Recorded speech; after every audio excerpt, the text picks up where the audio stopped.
Welcome to another episode of Authentic Storytelling. I'm your host, Linda Joy, storytelling guide, best-selling publisher at Inspired Living Publishing.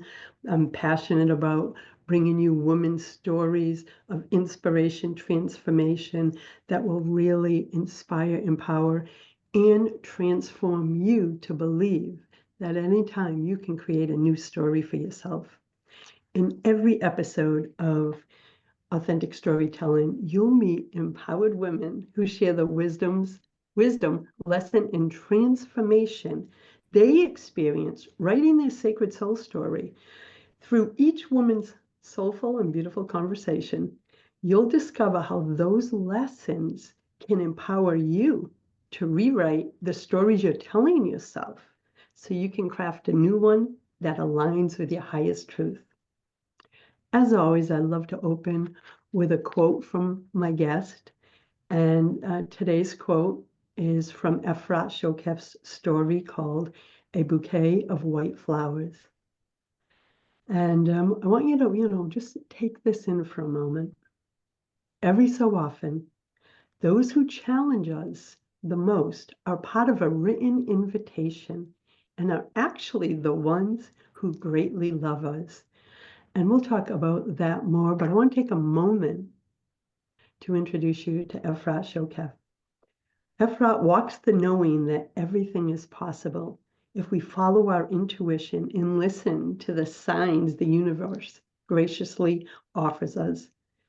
She guides parents in parenting from their essence and becoming the humans their children chose to come to. I just love that. That gives me goosebumps. She is a shamanic energy healing practitioner working with children, teens, and families, and the author of The Promise We Made, 3 Universal Soul Promises We Made to Our Children, Near-Death Experience, and the Parenting Teachings It Invites. You can learn more at efratshokef.com. All the details are also in the show notes. And I want to welcome my good friend today. Hello, beautiful. Hi, Linda. It's such an honor, and I'm so excited to be here to have this conversation with you. I'm so honored that not only to have published your story in Divine Synchronicity, Women's Stories of Magic, Miracles, and Manifesting, but I love your work in the world so much that I always ask you to contribute to the Aspire Magazine blog as well as the magazine. So welcome again. And this conversation, as with all the authentic storytelling conversations, is to inspire women to look at the stories they're telling themselves, right? And how we can rewrite a new story, a new narrative around those projections we sometimes make.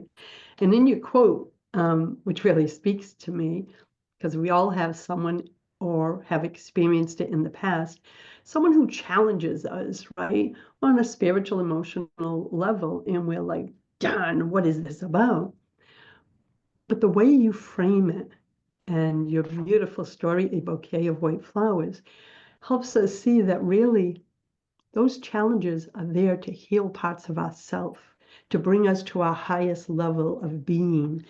So let's talk about that for a moment. Talk about that quote and what it means to you. Well, in the context of the story, A Bouquet of White Flowers, I was referring to a woman, which I refer to as she called herself, I think I'm from the same story. The other woman from my car crash, the one who actually crashed into me, and today we're friends.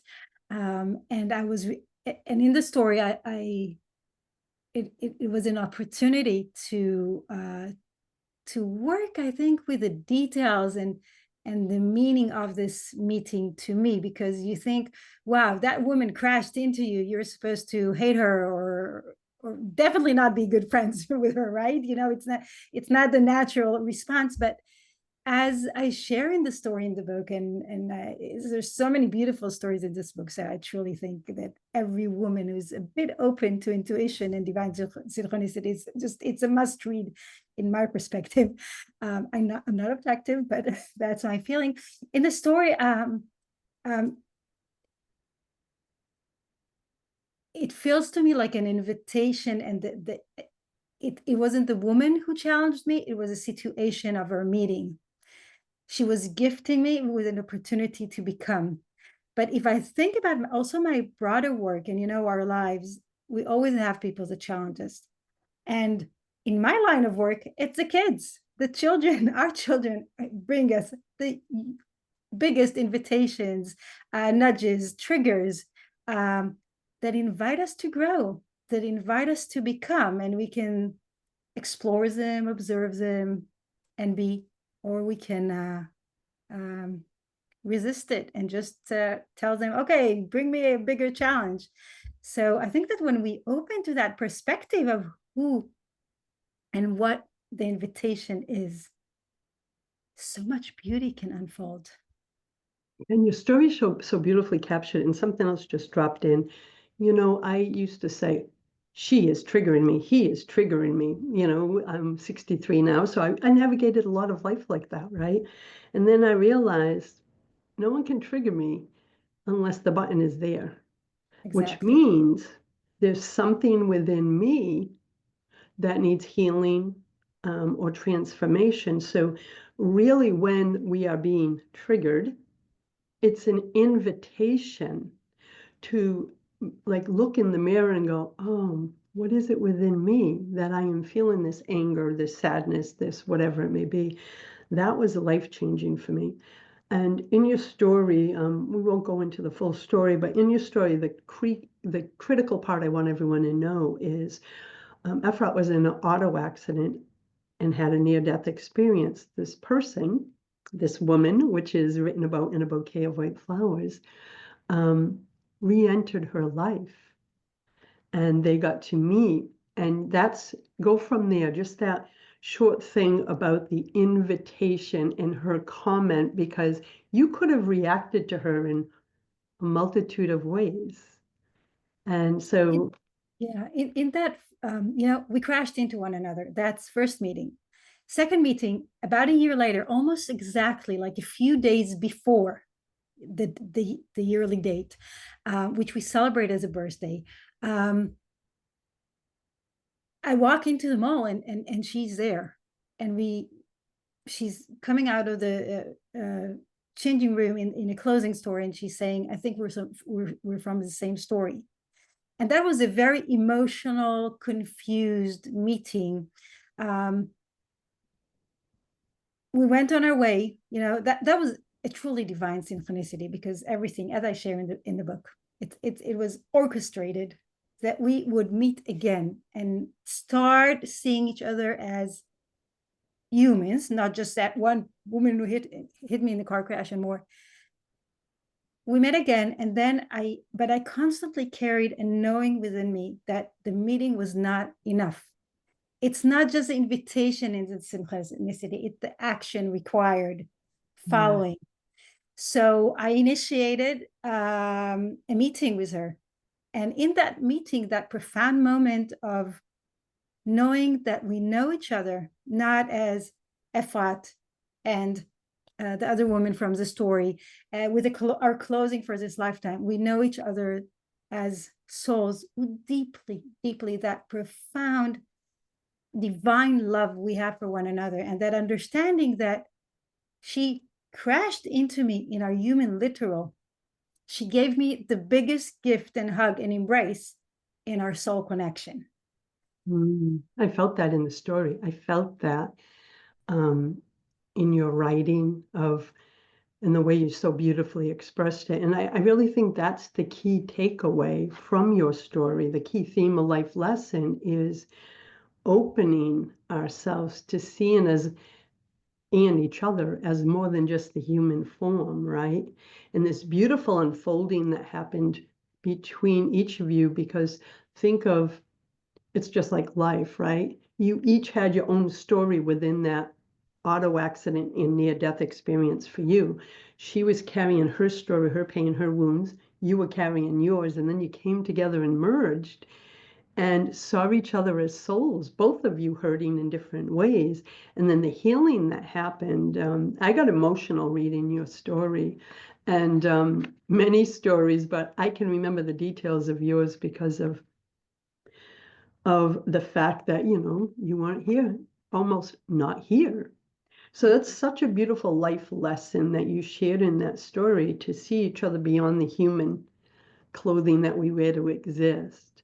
So as you discovered through the authentic storytelling framework and the program that we walk you through in Inspire Living Publishing, it's not just a writing process.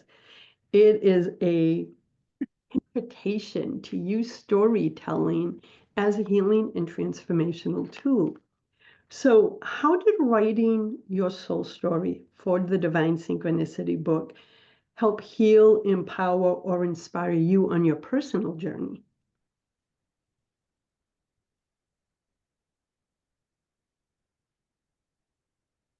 In general, I'm learning that, our life are run by the stories we tell ourselves. And we often think that, okay, we told a story, and I've told the story of me and the other woman from my story meeting at the mall numerous times in lectures, and I shared in my book, and in so many places, and when the guidance was received, this is a story you're going to be writing about, I was like, what else is there to write about, right? But then it surprises us, and through the authentic storytelling, it we from a more mature place, integrated place, walking more of my possible, I was able to see additional aspects of what took place for me within me. I was, before that process of writing, I was focusing on the divine orchestrated events. I was focusing on the weaving of things, and not on the gift it was inviting me, which was a gift of forgiveness, not to her, but to myself. Yeah. To myself, for not showing up for all the invitations I've received before the car crash and the near-death experience, that I needed such a nudge from spirit to show up, to become who I promised myself to be in this lifetime. So, and it is within the writing, and it is within the rewriting and the crafting of the words and the message, as if in order to share it with somebody else in a book, aligned with the theme and the ideas and everything. But what actually happens through that process of writing and rewriting and structuring the idea is that invitation being realized to take another piece of not only the healing, but also the gifts. Because often the invitations that at least in my experience, that I receive in divine synchronicities, and my life right now is completely orchestrated. I just try to play along and have fun and enjoy it. It's not just to heal another piece of myself. It's not just a mirror. It's often saying yes to embracing and honoring who I am and the gifts. And writing using the storytelling process, the authentic storytelling process, was an amazing, beautiful reflection, not only through my story, but also through the stories of others, mirroring and shining light on pieces of one another. So what a beautiful message. I appreciate you, my friend. And one of the things, when authentic storytelling was created back in 2010 when we started the company, and it came from this place of I was at a part of my life in the 90s that I was really hurt, and I was a dark night of the soul. And I can remember picking up a book one day, and I couldn't even afford books. I'd buy them at yard sales for 10 cents. And there was no accident way back when I picked up a Chicken Soup for the Soul book, like 30 something years ago. And I remember curling up at home, and this is the power of storytelling, ladies, of why I do what I do. I've published over 20 inspirational bestsellers. Was I can remember tucking my daughter in that night, and I was really contemplating, like, am I the mother I need to be for her? This life is so hard and a lot of pain. And I started reading the stories, and tears flowed. Now, I didn't know these women, but what happened is I was mirrored that you are not alone, Linda. Women have gone through such pain and they've risen above. Women have had these experiences and come through them whole, healed, and happy. Stories gave me hope to hold on during my darkest times. Now, little did I know a seed was planted and that I would Thank God for that. yes, and I would start a book publishing company in 2010 and then a magazine back in 2006. That's now 19 years old. And that's the power of storytelling. When you read Efrat's story and all the women in divine synchronicity and my other books, it's going to be a reminder of your truth, your wisdom, your power.